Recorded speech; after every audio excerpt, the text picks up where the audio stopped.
মা তো আর নেই। তোমরা অনেকেই জানতে চাচ্ছ যে কি হলো হঠাৎ করে।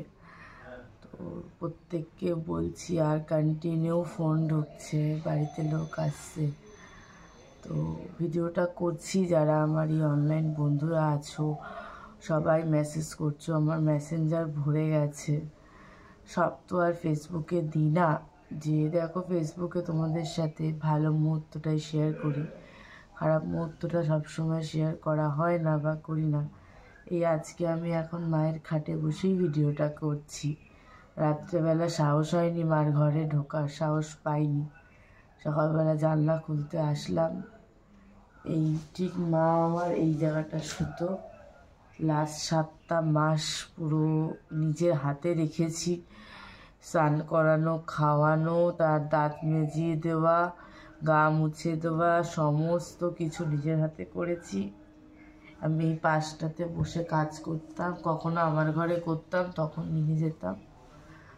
ছিল 7 মাসেই লাস্ট মানে ফেব্রুয়ারির 28 তারিখে লিভারে একটা মানে লাম্প পাওয়া যায়। সেখান থেকে মার্চের 19 তারিখে তখন দেখা যায় যে মেটাস্টেটিস ব্রেস্ট, যেহেতু মার আগে 23 সালের 14 ফেব্রুয়ারি ডিক্লেয়ার করেছিল যে ক্যান্সার রয়েছে ব্রেস্টে। সেটা সব কিওর হয়ে 24-এ মা ভালো ছিল। 25-এ যাই হোক 19-এ মার্চে আমরা জানতে পারি যে সেখানে একটা মানে কী বলবো ওটাকে, ইনফেকশন বলতে পারো, যেহেতু মার ফার্স্ট এডটাই অনেক মানে একেবারে লাস্ট স্টেজে ছিল। তো কোনো সেল ছিল না শরীরে, কারণ আমরা 24 সালেও পেট সিটি স্ক্যান করিয়েছিলাম, কিছু পাইনি 24 সালে পেট সিটি স্ক্যানে। তো সেখান থেকে 25 সালে গিয়ে হঠাৎ করে মার পেটটা খুব ফোলা ফোলা লাগছিল, পা ফুলে যাচ্ছিল। তো তারপরে দেখা গেল যে লিভারের 9টা লাম্প এসছে, একটা 8 সেন্টিমিটার আর বাকি 8টা 3 থেকে 4 সেন্টিমিটারের মতো এরকম এসছে। তো তারপরে মায়ের যেহেতু লিভারে ওটা ধরে গেছিলো, তখন মায়ের ব্লাডটাকে খুব উইক করে দিয়েছিল। আর যেভাবে ধরেছিল সেটা কোনো অপারেশন বা কিছুই করার উপায় ছিল না। তখন একটা থেরাপি চলছিল, সেটা প্রচণ্ড কস্টলি, কিন্তু 1.5 মাস মতো নিতে পারে। তারপরে ব্লাডে সিবিসি রিপোর্ট এতটাই ডাউন হয়ে যায় যে সেটা আর নিতে পারে না, এবং সেটা মে মাসে বন্ধ হয়ে যায়। মে মাস থেকে আর কন্টিনিউ করতে পারে না, ডাক্তার হোল্ড করেই গেছে। তো এখন সেখান থেকে গিয়ে জুলাই মাসে যে জ্বর হলো, তোমরা জানো অনেকেই, আমি তো কিছুটা তোমাদের সাথে শেয়ার করি। জুলাই মাসে ভর্তি করেছিলাম, সেখান থেকে সুস্থ করে 9 দিনের যুদ্ধ, মানে ওই সময় ফার্স্ট মায়ের সাথে হসপিটালে থাকা, তখন থেকে যেন একেবারে চোখে হারায়। সর্বক্ষণ মিমি মিমি মিমি, আমাকে একা হসপিটালে রাখবি না, একা করবি না, আমি হসপিটালে না গিয়ে বাড়িতে রেখে দে। সেখান থেকে বাড়ি নিয়ে আসি, তারপরে যেন আরও ডাউন হয়ে যায়। পুজোর সময় অক্টোবর মাস, তো সেপ্টেম্বর মাসে যেন প্রচণ্ড উইক। তখন সেই মানে ওই যে বাড়িতে আসলাম, জুলাই মাস গেল, আগস্টে বাড়িতে আসলাম, তারপর থেকে ভাত খাওয়াতাম চটকে, মানে ভাত খাবে না, খেতেই যেত না। কিডনিতে কিছুটা ধরেছিল, ওই হসপিটালে অ্যাডমিট রেখে ইঞ্জেকশন পুশ করে করে ওই মোমেন্টে রিকভারি করা গেছিলো। কিন্তু তারপরে বাড়িতে নিয়ে আসি, বাড়িতে নিয়ে আসার পর খাওয়া দাওয়ার প্রতি প্রচণ্ড অনীহা, শুধু ফল ছাড়া কিছু খেতে চাইতো না। আর ওই দিয়েছিলাম হচ্ছে ভাত টাত সবই চটকে মেখে খাওয়াতাম।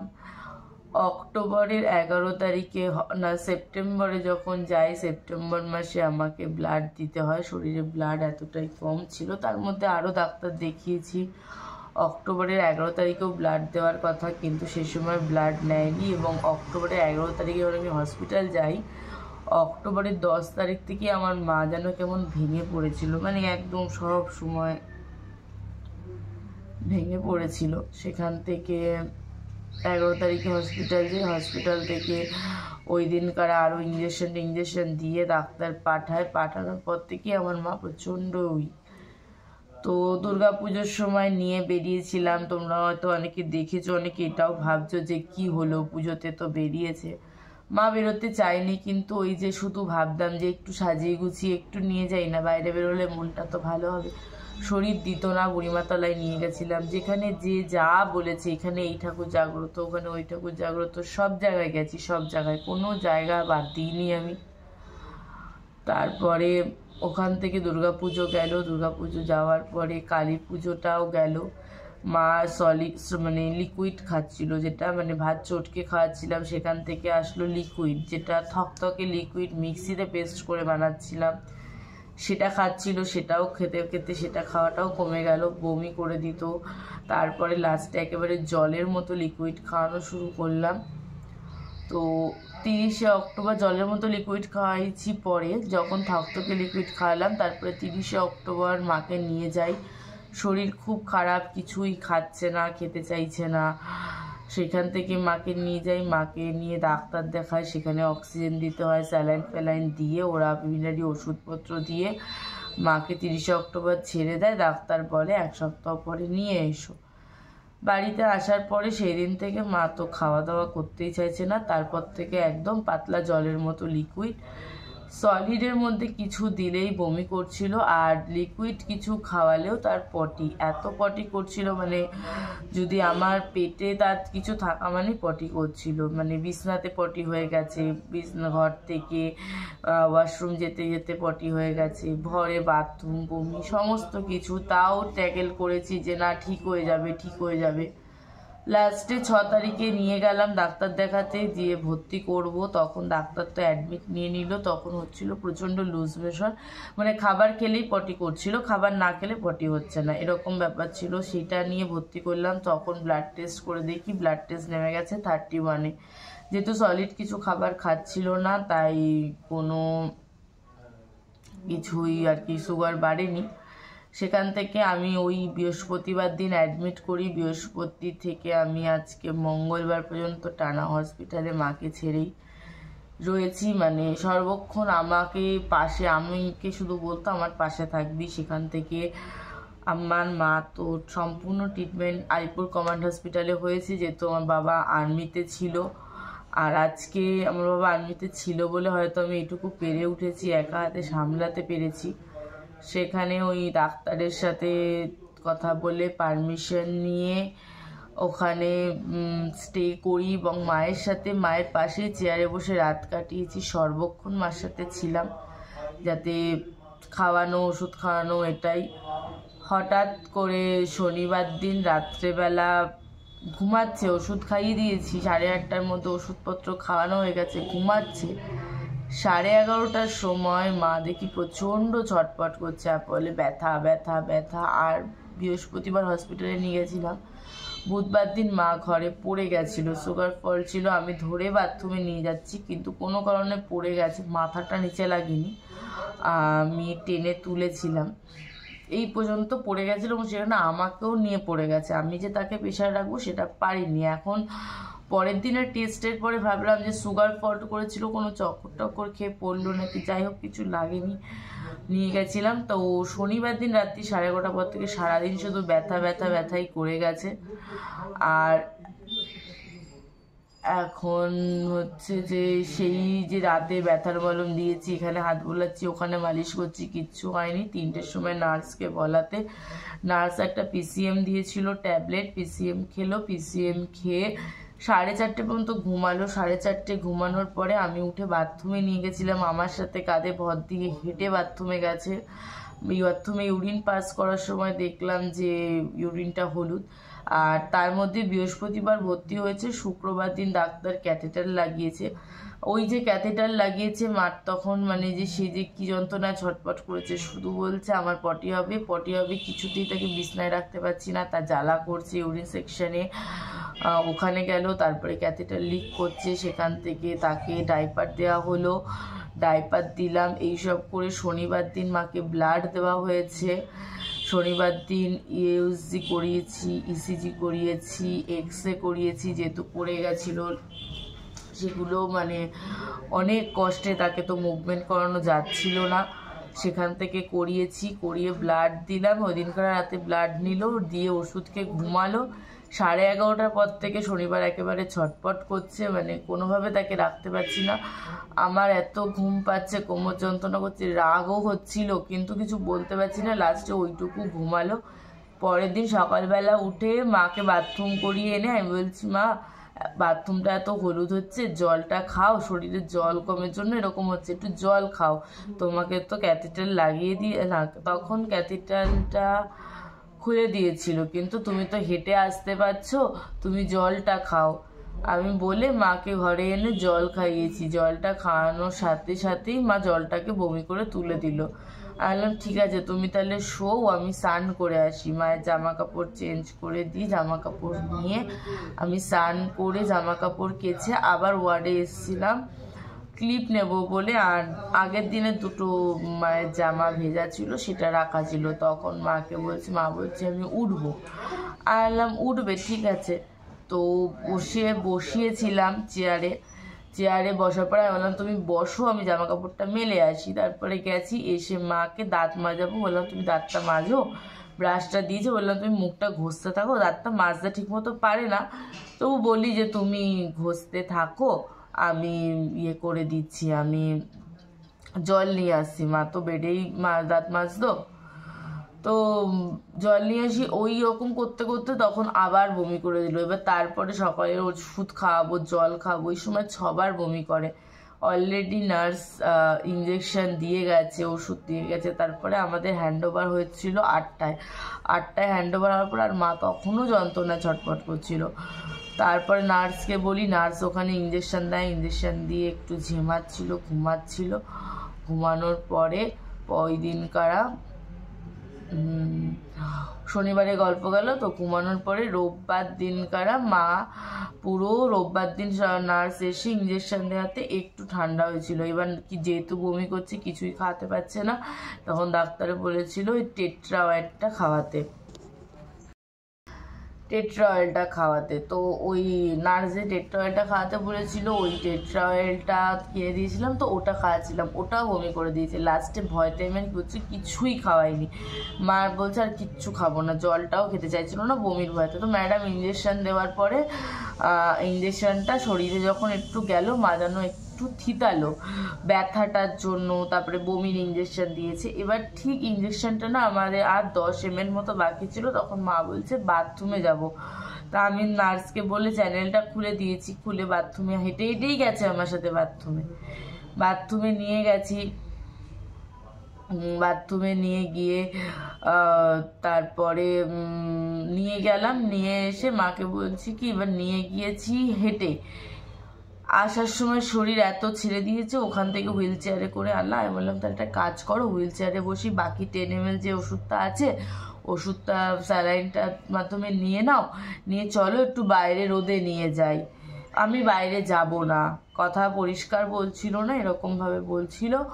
তারপরে দেখছি ম্যাডাম আসার জন্য ওয়েট করতে করতে মা ওখানেই ঘুমিয়ে পড়ছে। আমি আর সাহস পেলাম না, যদি পড়ে যায়। আমি খাটে শুয়ে দিলাম। তারপরে ওই চ্যানেল থেকে আর যাচ্ছে না ওষুধ। অনেকক্ষণ ধরে হাতে তো নাক পাচ্ছে না, বা হাত তো কাজ করে না, ডান হাতে ফুটো করে করে স্যালাইন দিয়ে কেমো দিয়ে কোনো শিরা খুঁজে পাওয়া যাচ্ছে না। তারপরে সিনিয়র নার্স এসে একটা পায়, সেখানে পরপর করে ওষুধ চালায়।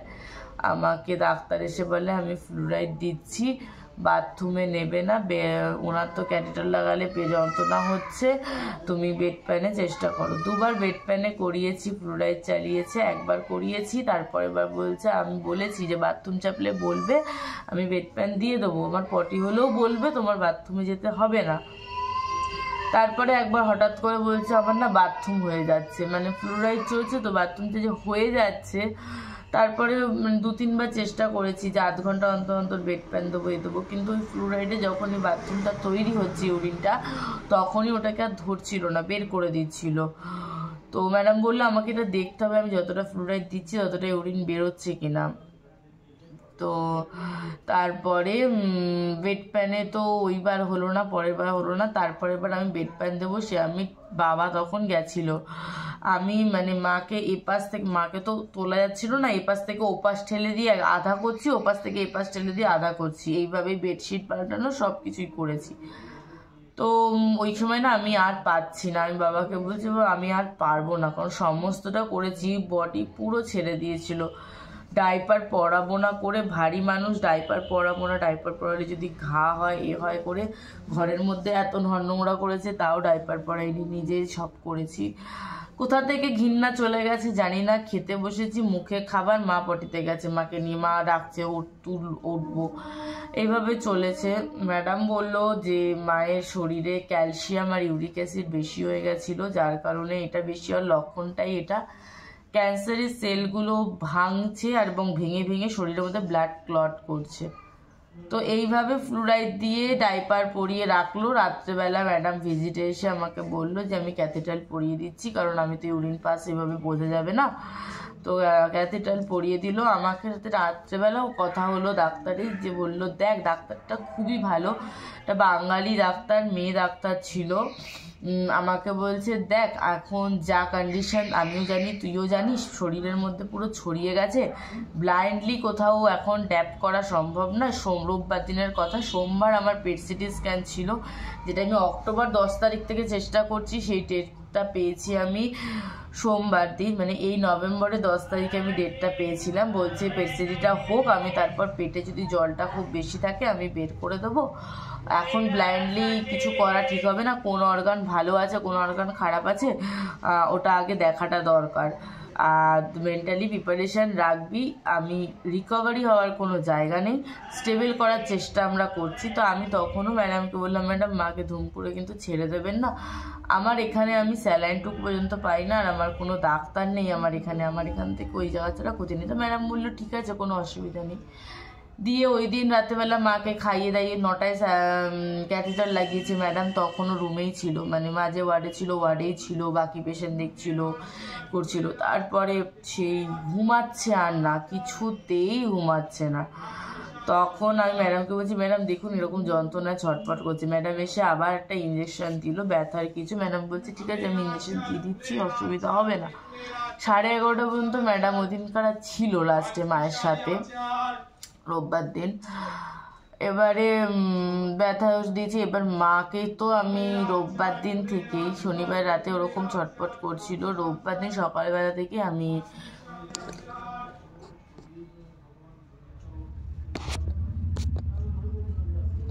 কন্টিনিউ ফোন ঢুকছে আর ভিডিওগুলো কাটছে। তো রোববার দিন সকালবেলা থেকে মাকে চারদিকে খাঁচার মতো করে আটকে দিয়েছিলাম, মানে খাটের যেগুলো হয় আর কি সাইডগুলো হয় ওইগুলো আটকে দিয়েছি। রোববার দিন ম্যাডাম ওইভাবে চলে গেল, মায়ের হাতে চ্যানেল করা, মা শুধু ওই খাঁচা এরকম করে জাপটে ধরে চেষ্টা করছে ঘুরবে, কিন্তু পেট এত ফুলে গেছে এপাশ থেকে ওপাশ ঘুরতে পারছে না, পিঠে ব্যথায় শুতে পারছে না। আমি বাবা বেরিয়ে গেছিলো, বাবাকে ছাড়তে একটু এগিয়েছিলাম। আমি রোববার দিনই বাবাকে বলছি বাবা আমার কেন মন ডাকছে জানো, আমার শুধু মন ডাকছে, মনে হচ্ছে কিছু একটা হবে। এর আগে আমি সত্যি কথা বলতে যদি বললো ছেবলেই বেরিয়েছি, মানে মার জন্য ডাক্তার যেটুকু যা করতে বলেছে সেটুকু করেছে, কিন্তু কখনো ভাবিনি যে মা থাকবে না, কি হবে এইসব কোনোদিনও ভাবিনি। ডাক্তার দেখাচ্ছি, ডাক্তার যা বলেছে তাই করেছি, কোনোদিনও এসব কিছু ভাবিনি। রোববার সকাল থেকেই যেন মনটা কাটছে। বাবাকে ছেড়ে দিয়ে আমি বাবার ওয়ার্ডের বাইরে এসে একটু বসে না আমি একটু কাঁদছিলাম, নিজেকে প্রচণ্ড মানে লাগছিল। যাই হোক তারপরে আমি ঘরে ঢুকেছি, ঘরে ঢুকে আমাকে এরকম করে ডাকছে হাত দিয়ে, আমি যেহেতু ছিলাম না আমাকে ওইভাবে ডাকছে, ডেকে বলছে যে কি হয়ে মিমি কষ্ট। আর মানে ওই তারপর থেকে আমাকে শুধু ইশারায় বলছে বস এখানে বস, আর চোখটা ঠিক ঘুমাচ্ছে না, চোখটা এরকম করে, মানে চোখটা খোলা। আমি একটা ছবি দিয়েছি দেখবে, মানে আমার যদি গলার আওয়াজ না পেয়ে থাকে তাহলে ওইভাবে চোখটা খুলে কথাটা শুনছে, যে মানে দেখছে আমি ওখানে আছি কিনা, তার ধারণা আমি যদি ওখানে থাকি তার কোনো কষ্ট হবে না সর্বক্ষণ। আর বলে যাচ্ছে কি করব এরকম। লাস্টে মানে রীতিমতো ব্যারিকেড ধরে ছটপট করছে। আমি রবিবার দিন রাত্রেবেলা বলছি একটু ঘুমাও, আমি তো পাচ্ছি না, আমি একটু শোবো বলতে আমি চেয়ারেই বসা, অনেক বকাঝকা করেছি, চ্যানেল হাতে করা, হাত মুড়ে মারে সেই জলের পাইপ যেমন পেঁচিয়ে যায়, হাতের চ্যানেলের সেই নল ওরকম পেঁচিয়ে গেছে, উপর থেকে তো ফ্লোরাইড নামছে না, এদিক থেকে ব্লাড বেরিয়ে যাচ্ছে, কত বকাঝকা করেছি। তারপরে 12:30 বাজে ওরকম করে তারপরে উঠবো, আমি বলছি কী হয়েছে, আমি উঠবো, মাছের ঝোল ঢালতে হবে। বলছি মাছের ঝোল ঢালতে হবে, সে উঠবেই। আচ্ছা উঠে বসিয়েছি, বসলে হবে না, তাকে দাঁড়াতে হবে, দাঁড়াতে পারছে না, ব্যালেন্স নেই, সে নামবেই খাট থেকে, বলে মাছের ঝোল ঢালতে হবে। বলছি মাছের ঝোল ঢালতে হবে মা। আমি তারপর লাস্টে বললাম যে কী হলো, ব্রেনেও হ্যামারেজ হয়ে গেল, হঠাৎ করে মাছের ঝোল ঢালতে হবে। তারপর আমি বলছি যে ঠিক আছে মাছের ঝোল আমি ঢেলে দিয়েছি, তুই কিছু জানিস না। সে লাস্টে আমি সামলাতে না, যদি পড়ে যায় কেলেঙ্কারি, আমি চেপে ধরে খাটের পরে শুয়ে দিয়েছি, কাত করে ধরে কোনোই দিয়ে এরকম করে চেপে রেখেছি, রেখে হাত ধরেছি, হাত পুরো ঠান্ডা, গাল ফাল এসব জায়গা ঠান্ডা, আর গায়ের জামাটা না মানে কি বলবো ভিজে গেছে, ঘামে ভিজে গেছে। আর সারাক্ষণ তো দেখবে ভিডিওতে পেটটাকে বের করে শুতো, পেটটাকে ফ্যান চালিয়ে কি ঠান্ডা লাগছে, এসি চলছে তার মধ্যে ফ্যান চালিয়ে পেটটাতে হাত বোলাতো, আর ওনার পেটেই মনে হয় খুব যন্ত্রণা ছিল, ওই হাওয়া লাগাতো শুধু। তো ওইটা হলো। তারপরে ওরকম করতে করতে আমি উঠলো, তারপরে আমার বলছে জল দে, জল দিলাম, নিজেই বললো ইশারায়, কথা পরিষ্কার না, জল দে, জল দিয়েছি। তারপরে কিরকম করছে, আমি নার্সকে বলছি নার্স ম্যাডাম দেখুন কিরকম করছে, আমি সামলাতে পারছি না। নার্স এসে বলছে শিগগিরই তোলো। তুলেছি, তুলে জাস্ট আমি 2 হাতে এরকম করে ধরে রেখেছি যাতে আমার গায়ে পড়ে, বসতে তো কোনো ব্যালেন্স নেই। আমি বলছি ও মা কোথায় আছো, ও মা আমি কে, কোনো উত্তর নেই। ও মা তোমার সাথে কে আছে, যখন এটা বলি তখন বলে মেয়ে। আমি বলছি ও মা কোথায় আছো, বাড়ি যাবে তো, বলো কিসে বাড়ি যাবে, এরকম বলছি। তখন গাল ফাল অলরেডি ঠান্ডা, আমি তো তখন মানে অলরেডি কাঁদছি। সব কিছু বলার পর ও মা বাড়ি যাবে তো, কিসে বাড়ি যাবে তো, যেই বললাম না মা মাথাটা পুরো এরকম করে আমার ঘাড়ে এখানে মাথাটা রেখে শুয়ে পড়েছে, আমার পুরো হাতে এরকম ধরা। আমি ম্যাডামকে বলছি ম্যাডাম দিদিদের ডাকুন, আমি পাচ্ছি না, আমার হাতে পুরো পড়ে গেছে, আর আমার কোমরে এত লেগে গেছে আমি ছাড়তে পারছি না। আমি তখন শুধু ভাবছি মাকে লাস্টে এত কেন বকাবকি করলাম, মা যন্ত্রণাতেই ছটফট করছিল, তাও আমার হাতে জলটা চেয়ে খেয়ে গেছে। তারপরে ম্যাডাম বলছে বিছনায় শুয়ে, তাই বলছি ম্যাডাম আমি মুভমেন্ট করাতেই পারছি না, আমার কোমরে খিস ধরে গেছে, আর মা বডি পুরো ছেড়ে দিয়েছে আমার পরে। ম্যাডাম কোনো রকমের হাতটা ছাড়িয়ে ম্যাম বলছে বিছনায় ফেলে দাও। সে ম্যাম বিছানার পরে উঠে এরকম করে ধাবাচ্ছে, দুজনে দাবানোতে কোনো রকমের শ্বাস উঠেছে, শ্বাস ওঠার সাথে সাথে মুখে অক্সিজেন লাগিয়ে দিয়েছে, লাগিয়ে বাকি টেস্টপত্র করে রাত্রির, তখন মা আমার ইয়েতে যখন মাথা লেগেছে তখন রোববার দিন রাত্রির 1:04, মানে আমার 10 তারিখ শুরু হয়ে গেছে 12টার পর, যেটা বলে সব 3টে senior doctor, junior doctor, nurse, প্রচুর লোকে এসে ওরা আমাকে ওখান থেকে বের করে দেয়। আমি সাইডে ছিলাম, ওখান থেকে আমাকে তখন নিয়ে চলে যায়, তখন 2টো HDU-তে নিয়ে যায় আমাকে। ডাক্তার বলে বাড়িতে ফোন করো। আচ্ছা ডাক্তারবাবু আমার বাড়িতে ফোন করবেন না, যেহেতু বাবার র্যাঙ্ক ট্যাঙ্ক ওখানেই দেওয়া আছে, বাবার নাম্বারটা ওখানে পাবে, আর যে আমার বাড়িতে ফোন করবেন না, বাবা হার্টের পেশেন্ট, বাড়িতে একা আছে। আমি তখন কি করব, আমি আমাদের পাশে পার্থদা, আমার ওই 2টো পুচকে ভাইপোকে দেখেছো তোমরা, ওদের দাদাকে ফোন করি, দাদাকে ফোনে পাই না, বৌদিকে ফোন করি যে এরকম খবর। তখন বাজে রাত্রির 2টোতে HDU-তে নিয়ে যায় আমাকে ডাক্তার, বলে আমি বৌদিকে ফোন করে বলি এরকম অবস্থা, তুমি দাদাকে দিয়ে একটু বাবাকে পাঠাও, ফার্স্ট ট্রেন ধরে পাঠাও। তো দাদা বলছে ফার্স্ট ট্রেন তো সেই 4টে, তার আগে আমাদের এখান থেকে যাওয়ার কোনো উপায় নেই, এখন বাজে 2টো, আমি 3টের সময় ডাকছি। আমি বললাম ঠিক আছে। সেটার পরে আমি ওখানে যাই রাত্রির, তারপরে আবার উপর থেকে ডাক পড়ে আমাকে, ওখান থেকে নার্সরা, ফিমেল, আমি ভিডিওতে করছি, ওখান থেকে এবারে আমার সাথে যেহেতু আমি ফিমেল ওয়ার্ডে ছিলাম, ওয়ার্ডের যারা আয়া ছিল, অ্যাসিস্ট্যান্ট ছিল, তারা সবাই গেছে টলি নিয়ে গিয়ে, আমি HDU-তে তো থাকতে দেবে না, আমাকে বলছে একটা মেয়ে একা বাইরে থাকবে কোথায় এই রাত্রেবেলা। ওরা আমাকে নিয়ে আবার ওয়ার্ডে চলে যায়, ওয়ার্ডে গিয়ে মার বেডটাকে আবার পরিষ্কার করে ফ্রেশ কাপড় টাপড় মেলে আমাকে নার্স বলছে তুমি 5 রাত্রির ঘুমাও না, তুমি শোও না, তুমি এখানে শোও, তোমার শরীর খারাপ করবে, কিছু হলে তুমি একটু ঘুমাও, অন্তত 4:30 5টা পর্যন্ত ঘুমাও। আমি গিয়ে ভাবলাম আমি আর কি ঘুমাবো, মা তো যা যাওয়ার চলেই গেছে, যা জিনিসপত্র বাইরে ছিল সেগুলোকে গুছালাম, গুছিয়ে আমাকে ওরা আর বেরোতে দিচ্ছে না। আমি তখন কি করব, আমি ওখানে শুয়ে থাকলাম। তারপরে 4:30-র দিকে একটা অ্যাডমিশন আসে এবং তখন ওয়ার্ডে বেড দরকার, তো আমাকে নার্সটা ডেকেছে, আমি তো পুরো আতকে উঠেছি। আর আমি তখন থেকে ফোনটা নিয়ে বসে আছি, এই মনে হয় আমার ফোন আসবে না। আমি তারপরে খাতাটা দিতে আবার গেছিলাম এসডিওতে, দিয়ে আমি ওখানে বলেছি দেখুন আমার বাড়িতে কিন্তু ফোন করবেন না, যা হয় আপনি এই নাম্বারে ফোন করুন, আমি হসপিটালেই আছি, আমি ওখান থেকে কোথাও যাব না। ওরা নাম্বার রেখে দিয়েছে। তো তারপরে আমি যাই, গিয়ে উপরে যাই, উপরে গিয়ে আস্তে আস্তে দেখি যে মা তখন তো অলরেডি ভেন্টিলেশনে, সে চিত্র দেখা যাচ্ছে না। মানে মা যা ভয় পেত, রাকের আইস টিউব লাগিয়ে দিয়েছে, মুখে পাম্প, মানে ওরা 4টে সেকশনে চেষ্টা করেছে, কোনোটাতে হার্ট, লাংসে ব্লাড ক্লট হয়ে গেছে। ম্যাডাম বলল হার্টে ব্লাড সার্কুলেশন হচ্ছিল না বলে বডি ঠান্ডা হয়ে গেছে। তো আর কি করব, আমি বসে থেকে দেখে বাবারা 5:30টার দিকে ঢুকেছে।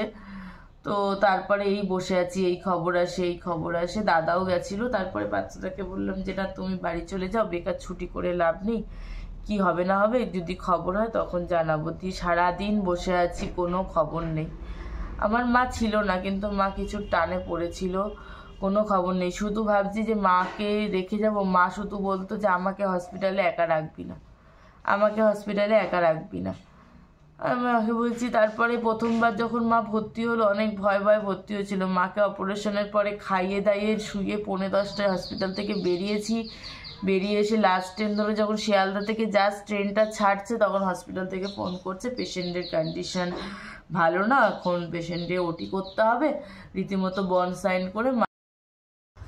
তো ওই একটা ভয় কাজ করছিল। তো তারপরে কি করব, অন্যদিন তো হসপিটালে যেহেতু মা ফিমেল ওয়ার্ডে ছিল, ফিমেল ওয়ার্ডে রাতে থাকতাম, ওখানে আমাদের তো আর্মি জায়গা, তো অতটা ভয় কিছু ছিল না, কারণ আমাদের 9:30 10টার পরে পুরো লক হয়ে যেত। ও মানে একদম যে মেন ওয়ার্ডের দরজা পুরো লক হয়ে যেত, তালা মেরে দিত।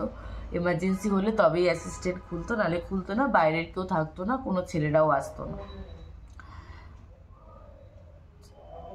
তো তারপরে আর কি ওখান থেকে সেটা কাজ করছিল। তো তারপরে হসপিটালে প্রচুর মানুষের হেল্প পেয়েছি। তো রাত্রেবেলা সোমবার রাতটা আমি আর বাবা থেকে যাই, খেতে তো কিছু ইচ্ছা করছিল না। বিকালের দিকে কাকু কাকিমা গেছিল। তো কাকু কাকিমা হসপিটালে যাওয়ার পরে একটু যেন আশ্বাস পেয়েছিলাম, যে শুধু মনে হচ্ছিল আর কি থাকলো আমার, সবই তো চলে গেল, এত কিছু করলাম তাও মাকে আটকাতে পারলাম না। তো কাকু কাকিমা গেছিল, যাওয়ার পরে ওই একটু খেলাম। আর হসপিটালে অনেকে বলছিল খাওয়ার কথা, তো যাই হোক আর গলা দিয়ে নামছিল না খাবার। তো সোমবার দিন গেল রাত্রেবেলাটা, ওই ঘন্টা 2 ঘুমিয়েছি। বাবা বলছে আমি চেয়ারের পরে শুয়েছিলাম, আমি তাতেই নাকি শুয়ে নাক ডেকে ঘুমাচ্ছিলাম। ঘুম থেকে উঠে বাবা বলছে চ কাজ কর, দাঁত ফাতগুলো মেজে নে। দাঁত মেজে নিয়ে কাছে ছাতু ছিল, যেহেতু মাকে লিকুইড খাওয়াতে হচ্ছিল, আর হসপিটালে কি তাই একটু ছাতুর শরবত খেয়ে বাবা বলছে, মাকে দেখে এসেছি সকালবেলা 6টার সময়। ম্যাডাম বললো 5টার সময় প্রেশারটা আরও লো হয়ে গেছিলো, প্রেশার 4বার লো হয়েছে, মেডিসিন দিয়ে তোলার চেষ্টা করেছে। তারপরে বাবা বলছে যে ঠিক আছে চল তাহলে 4টার সময় দেখে এসে, বললাম চলো তাহলে হাত মুখ ধুয়ে নিই, ধুয়ে একটুখানি খেয়েছিলাম ছাতুর শরবত খেয়ে। তারপরে আমি বাবাকে সকালবেলাই বলছি মা কিন্তু নেই, মা কিসের টানে পড়ে রয়েছে। আমার দাদু ওরকম সবাই দেখতে গেছে, আমার বড় পিসও দেখতে যায়নি। বড় পিসও যেই 7:30টায় দেখতে গেল, পরে 8:22 আমার দাদু এক্সপায়ার করে। আর বাবাকে বলছি মা কিসের জন্য পড়ে আছে, মা কিসের জন্য পড়ে আছে। আমার মেজো মাসিমণি, মা তো ছোট বোন, সবার চোখের মণি, রেগুলার ফোন করতো কেমন আছে রে, খেয়েছে, কি করছে। মাসুমকে বললাম যে মাসুমনি তুমি আসো, আমি জানি না মা কোনো কিছু মায়ের টানে পড়ে আছে, মা নেই, মার প্রাণটা বেরোচ্ছে না কিছুর টানে। এর মধ্যে এই কদিন ঠিক মতো স্নান করতে পারি না। বুধবার দিন আমি যেদিন মাথায় তেল দিই, পরের দিন শ্যাম্পু করি। বুধবার দিন মাকে শ্যাম্পু করে গায়ে সাবান দিয়ে নিয়ে গেছি বৃহস্পতিবার দিন আমি আর বুধবার শ্যাম্পু করতে পারিনি। আমার অফিসে কাজে এত চাপ ছিল, 12টা বেজে গেছে, কারণ আমি বৃহস্পতিবার থাকবো না, হসপিটালে যাব আমি জানি। তো আমি কাজগুলো আমার যা এনরোল কাজ ছিল আমি কমপ্লিট করে গেছিলাম, কারণ আমি হসপিটাল গিয়ে করতে পারি কি না পারি, সেই ক্ষেত্রে আমার আর শ্যাম্পু করা হয়নি। আমি ভেবেছিলাম ঠিক আছে হসপিটালে গিয়ে করে নেবো, আগের বার তো কেবিন ঘর দিয়ে পেয়েছিলাম, তো এবছর এত পেশেন্ট আর হয়নি, কেবিন ঘর পাইনি। তো এবছর না শ্যাম্পু করতে পারে, শ্যাম্পুটাও করতে পারিনি, ভালোভাবে স্নানটাও করতে পারিনি। তো তারপরে ওখানে একটা অফিসারকে বলে অফিসারদের গেস্ট হাউসে গিয়ে 1 ঘন্টার জন্য রুম পেয়েছিলাম, গিয়ে স্নান করবো। স্নানটা করছি আর ভাবছি আমার মা কি আমার এটার জন্যই ওয়েট করছে যে আমার মেয়েটা মাথায় তেল দিয়ে থাকতে পারে না, পুরো চুলটাতে আমি মাথায় এরকম চুলকালে না সেই খুশকির মতো সাদা সাদা বেরোচ্ছে। আর বাবাকে বলছি, বাবা আমি কী করে এই নিয়ে 15 দিন থাকবো? সকালবেলাও বললাম, আর মাসিমণিকে বললাম যে মাসিমণি তুমি যতই কষ্ট হোক আসো, কাঠ টানে পড়ে রয়েছে। মাঝে একদিন আমি এখানে বসে কাজ করছি, হঠাৎ করে বলছে দেখ মেজো পিসি এসছে, দরজাটা খোল। আর যে কোথায় মেজো পিসি এসছে? আসেনি, আমার কথা শুনলো না, একা একা উঠে গেছে। উঠে গিয়ে দরজার কাছে গেছে, গিয়ে দেখছে না কেউ আসেনি, শুয়ে পড়েছে। আমি ওটাও বাবাকে বলছি তাহলে পিসিদেরকে বলি হসপিটালটা এতটা দূর, আমি গাড়ি বুক করে দিচ্ছি, শিয়ালদা নেমে গাড়ি ভরে চলে আসবে। এই কথাটা বাথরুমে বসে ভাবছি, এটাও ভাবছি মা কি এটার জন্য ওয়েট করছে। বাথরুম থেকে স্নানটা করে জাস্ট বেরিয়েছি, আননোন নাম্বারে ফোন। বাবা স্নান করতে ঢুকবে, বাবাকে বলছে আননোন নাম্বারে ফোন। তারপর দেখছি ডক্টর রজত। আর যে তো হসপিটালের ফোন, শিওর হসপিটাল থেকে ফোন করে বলছে পেশেন্টের কন্ডিশন কি ঠিক আছে, আপনারা আসুন। আমি বলছি আমি হসপিটালেই আছি, আমি তো 6টার সময় দেখে আসলাম পেশেন্টকে। তখন বলছে যে ঠিক আছে তাহলে বাইরে, আমি বলছি এখন কি আমি যাবো? তখন বলছে না ঠিক আছে বাইরে থাকুন, আমি ডেকে নেব। তারপরে আমার পিসি আমাকে বলছে মা তো কৃষ্ণ ঠাকুরের ভক্ত, হসপিটালে যে মন্দির আছে মন্দিরে যা, মন্দিরে গিয়ে ঠাকুরের চরণ, ঠাকুরকে জানো ঠাকুরের চরণ থেকে ফুল আর একটু যদি চরণামৃত পাওয়া যায় তাহলে সেটা নিয়ে মাকে দিতে, মাথায় একটু দিয়ে আর ফুলটা মাথায় দিয়ে কানে হরে কৃষ্ণ বলে দিতে। তো আমি বাবা স্নান করলো এ করলো করে বেরিয়ে ঠাকুরের ফুলটা নিয়ে বলে দিয়ে, বাবা তো আচমকা গেছে, বাবার সে হার্টের ওষুধ নেওয়া হয়নি, বাবা গতকাল ওষুধ খায়নি, এরকম টেনশন করছে, বাবাকে নিয়ে ভয় লাগছে। আমি ওখান থেকে ওষুধের ব্যবস্থা করে ওষুধটা বাবাকে খাইয়ে, আমার কাকু এই মুহূর্তে ফোন করে, কাকুর সাথে কথা বলতে বলতে আবার ওই ডাক্তারের ফোন, তখন আমি জানলাম আর নেই। তারপরে উপরে গিয়ে দেখি ডাক্তার বলছে যে কোনোভাবেই কিছু রেসপন্স করছে না। আর যখন মাকে ওরা ফোন করেছিল স্নান করার পরে ফুল দিতে যাই, তখন দেখি চোখটা বেঁধে দিয়েছে। আসলে মা ওই সেদিন রাতেই এক্সপায়ার করে গেছে, ভেন্টিলেশনে রেখে কিছু হয়নি। শরীর ঠান্ডা মানে প্রচণ্ড ঠান্ডা, 11:30টায় এক্সপায়ার করেছে। রাত্রির আমরা ঢোকালাম 10:15-তে, চল্লিতে ঢুকিয়েছি। ওখান থেকে সবাই গাড়িতে বাড়িতে এনেছি, বাড়ির থেকে একসাথে আমরা 400 সাথেই গেছি, যেহেতু মার সাথে একসাথেই যাব সবাই, তাই জন্য। মার গা স্টিল তখনও বরফের মতো ঠান্ডা। আমি জানি না মানুষের গা, নর্মাল মানুষের গা ওরকম ঠান্ডা থাকে কিনা। তো বাড়িতে আসার পর আমি যেখানে যা তুলো ফুলো ছিল সব খুলে দিয়েছি। চোখটা খুলতে গিয়ে দেখি মানে দুপাশে এরকম ফুলে গেছে, মনটুকু কালো, মানে তার সেন্স ছিল না, তার শরীর ভেতর থেকে পুরো শুকোচ্ছিল, ইউরিন তো পাস হচ্ছিল না। ওরা মাথায় তেল জল দিয়েছে, ওরা রাইস টিউবে খাইয়েছে। তো যাই হোক বাড়ি এসে ওখান থেকে সব কাজকর্ম সেরে, আমি আর বাবাই ছিলাম, সেরে বাড়িতে নিয়ে আসি। নিয়ে ওখান থেকে বাড়িতে সবাই এসেছিল, সেখান থেকে রাত্রে ওই 10:15-তে চুল্লিতে দেওয়া হয়। ফিগারটাও তো অনেকটা বড়, সময় নিয়েছিল অনেকটা। 11:30টার পরে অস্থি পাই। গঙ্গায় পারিনি ডুব দিতে, প্রচণ্ড ভাটা, এত কাদা ছিল। মা হয়তো ইচ্ছা করে জল টেনে নিয়েছে, কারণ আমার জলে ফাড়া, আমি তো ওইভাবে পারি না। জলে পা ভিজিয়ে নিয়ে বাড়িতে এসেছি, 2টোর দিকে বাড়ি আসলাম। এই আর কি, মোটামুটি মায়ের কাজ এই পর্যন্তই হয়েছে। এতদিনের লড়াই করে মাকে আর কি মানে ধরে রাখতে পারলাম না, এটাই কিন্তু প্রচণ্ড কষ্ট পাচ্ছিল। আমার কষ্ট হচ্ছে, বাবার কষ্ট হচ্ছে, এই ভেবেই হয়তো চলে গেছে। এটাই সবাই। মা লাস্ট কদিন ঠাকুরের নাম করতো, যে মানুষ ঠাকুরের নামটুকু করতে পারিনি, কালকে আমি নিয়ে যাওয়ার সময় করে দিয়েছি। যেটুকু মা আমাকে শিখিয়ে দিয়ে গেছে সেটুকু করে দিয়েছি, যেন ভালো জায়গায় মা ঠাঁই পায়। তার আত্মার শান্তি কামনা করে সবাই এটাই প্রার্থনা করো। সবার কাছে গেছিলাম, বড় মার কাছেও গেছিলাম। সবাই তো বলে বড় মা কাউকে ফেরায় না, জানি না কেন এটা কেন করলো, বা বড় মা হয়তো ভালো বুঝেই করলো, কেন করলো কি করলো কিছুই জানি না। কোনো ঠাকুরেরই দোষ দিচ্ছি না, এখন ভালো দেখেই হয়তো করেছি। যাই হোক, না আমার সারাটা দিন আর কি কাটতো মাকে নিয়ে। সেই মানে মা, আমার মা কম, আমার মেয়ে হয়ে গেছিলো বেশি। সেই বাবারে বাচ্চারে বলে খাওয়ানো, স্নান করানো, সব কিছুই এই আর কি। তো যাই হোক, সবাই একটু আত্মার শান্তি কামনা করো, এটাই। এখন এই বাবা আছে, সমস্ত দায়িত্ব আমার পরে দিয়ে গেছে।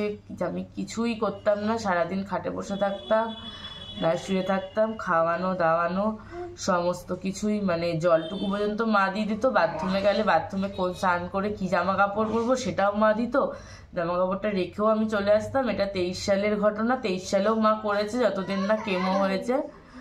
তারপর থেকে মানে এখন সম্পূর্ণটা আমি কিভাবে শিখে গেছি, কিভাবে ঘর বাইরে করেছি কিছুই জানি না। মাকে সব কিছু শিখিয়ে দিয়ে, পরিস্থিতি হ্যান্ডেল করতে শিখিয়ে দিয়ে মা আজকে চলে গেছে। তো এই পর্যন্ত।